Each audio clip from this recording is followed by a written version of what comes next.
들은 키즈 친구들 한 주 동안도 잘 지내고 있나요? 오늘도 하나님의 말씀을 기억해 보는 시간 갖겠습니다. 나는 어떻게 보고 있나요? 빌립보서 1장 15절부터 18절까지 말씀입니다. 어떤 이들은 투기와 분쟁으로 어떤 이들은 착한 뜻으로 그리스도를 전파하나니 이들은 내가 복음을 변증하기 위하여 세우심을 받은 줄 알고 사랑으로 하나 그들은 나의 매임에 괴로움을 더하게 할 줄로 생각하여 순수하지 못하게 다툼으로 그리스도를 전파하느니라. 그러면 무엇이냐? 거칠애로 하나 참으로 하나 무슨 방도로 하든지 전파되는 것은 그리스도니 이로써 나는 기뻐하고 또 기뻐하리라.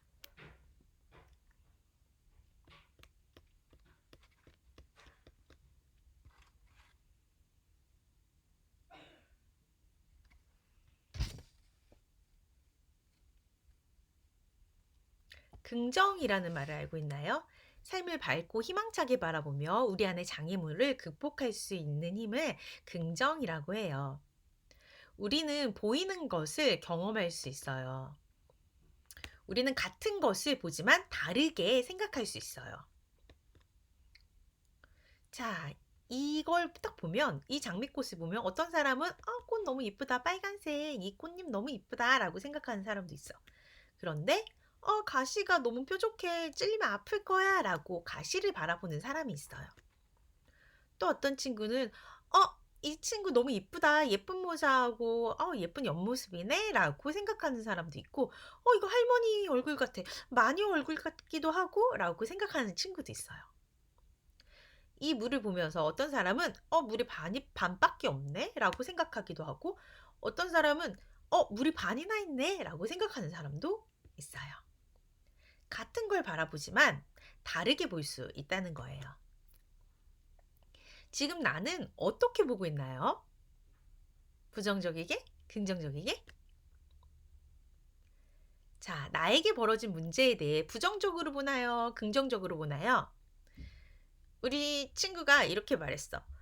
내가 뭔가를 만들다가 마음대로 만들어지지 않으면 망했어 하면서 구겨서 버린대요.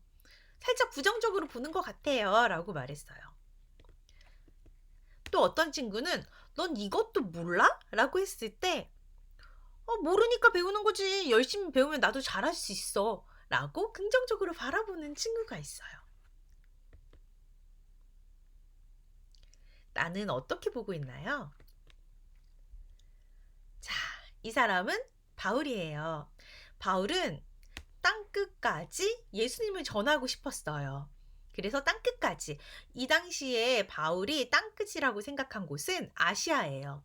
그러니까 아시아까지 복음을 전하기 위해 열심히 전도 여행을 다니던 바울. 그 바울이 글쎄 하나님을 전한다는, 예수님을 전한다는 이유로 감옥에 갇히게 되었어요. 자, 바울은 이 상황을 어떻게 보았을까요?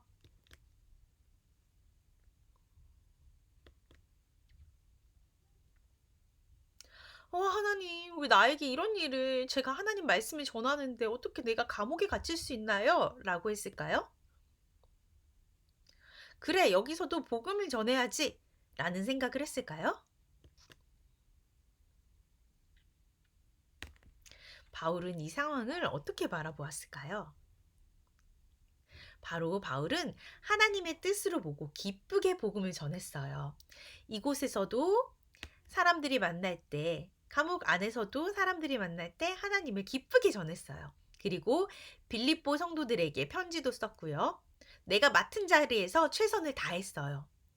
그리고 내가 감옥에 갇힌 것도 하나님의 뜻이야 라고 생각했죠. 이런 바울에게 나쁜 소식이 전해졌어요.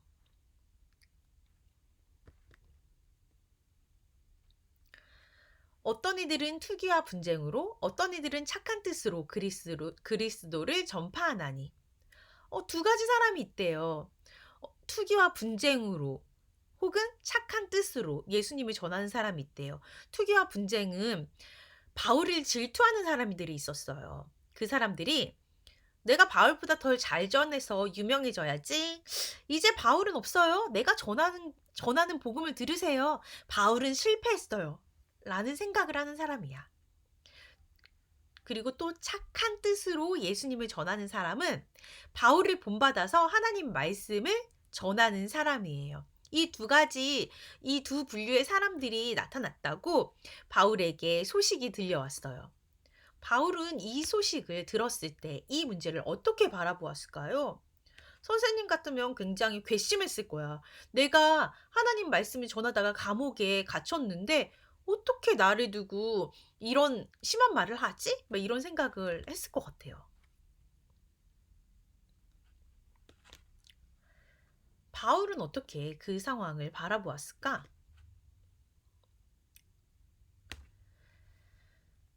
그러면 무엇이냐? 거칠애로 하나 참으로 하나 무슨 방도로 하든지 전파되는 것은 그리스도니 이로써 나는 기뻐하고 또한 기뻐하리라.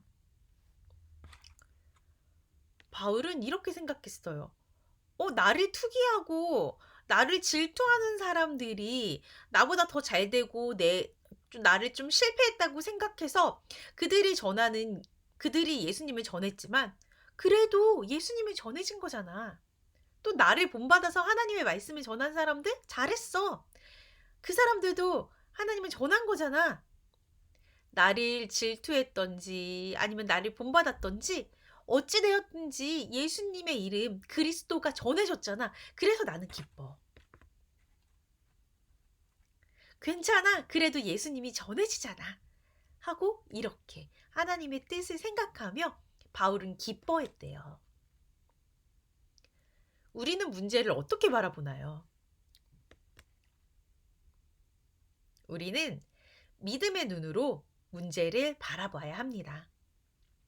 하나님의 뜻을 생각하며 문제를 바라봐야 돼요. 선생님이 부정과 긍정의 이야기를 했지만 그리스도인들은 무조건 부정적이거나 무조건 긍정적인 것도 좋지 않아요. 난 잘 될 거야. 나는 정말 잘 될 거야. 그런 생각 좋지 않아요. 그러면 어떤 긍정이 필요하냐면 바로 믿음의 눈으로 문제를 바라보며 긍정적이게 생각하는 거예요.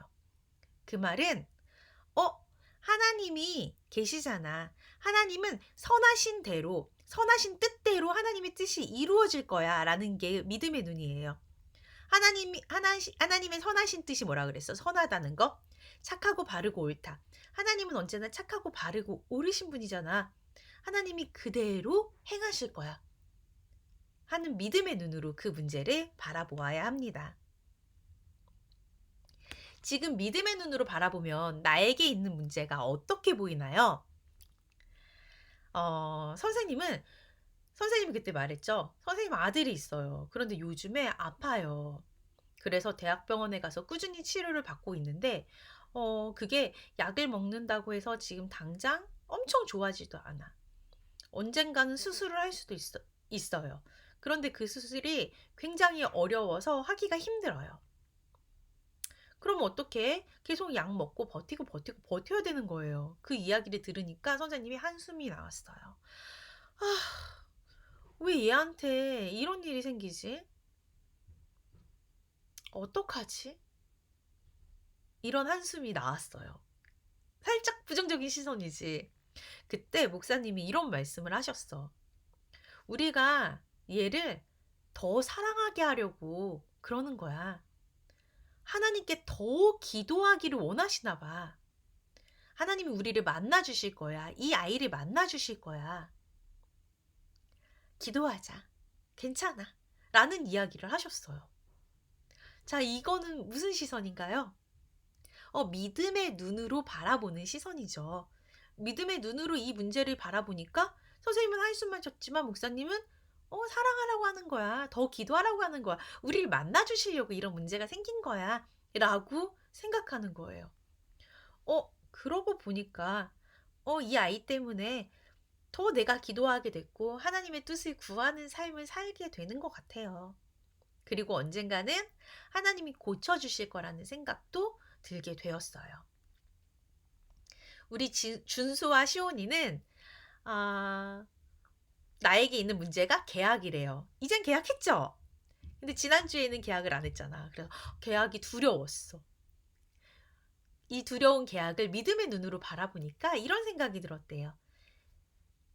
이 새로운 학년이 되어서 새로운 반이 되었는데 이곳에서도 하나님이 계획하시고 있어. 하나님이 계획하신 친구들을 만나게 될 거야. 라는 믿음의 눈으로 바라보는 시선이 생겼대요. 우리는 이것뿐만이 아니라 이런 생각을 하면서 동시에 어떻게 해야 돼요? 기도해야 돼요. 하나님, 새 학기가 돼서 두려워요. 함께 해주세요. 좋은 친구를 사귀게 해주세요. 그리고 또한 저도 그 친구들에게 좋은 친구가 되게 해주세요. 라고 기도할 수 있는 믿음의 눈으로 그 문제를 바라보고 하나님께 구할 수 있는 우리 친구들 되셨으면 좋겠습니다. 기도하겠습니다. 사랑의 하나님, 우리에게 문제가 닥쳤을 때 우리가 어떤 눈으로 바라보며 어떤 생각을 해야 할지 배웠습니다. 하나님의 뜻을 기억하고 믿음의 눈으로 하나님을 바라볼 수 있는 우리 친구들이 될 수 있게 해주세요. 막연한 긍정보다는 하나님의 마음을 살피고 하나님의 계획을 알려고 하는 우리 친구들이 되게 해주세요. 말씀으로, 기도로 하나님의 뜻에 합당한 삶을 사는 우리 드림키즈 친구들이 되게 해주세요. 감사드리며 우리 주 예수 그리스도 이름으로 기도합니다. 아멘.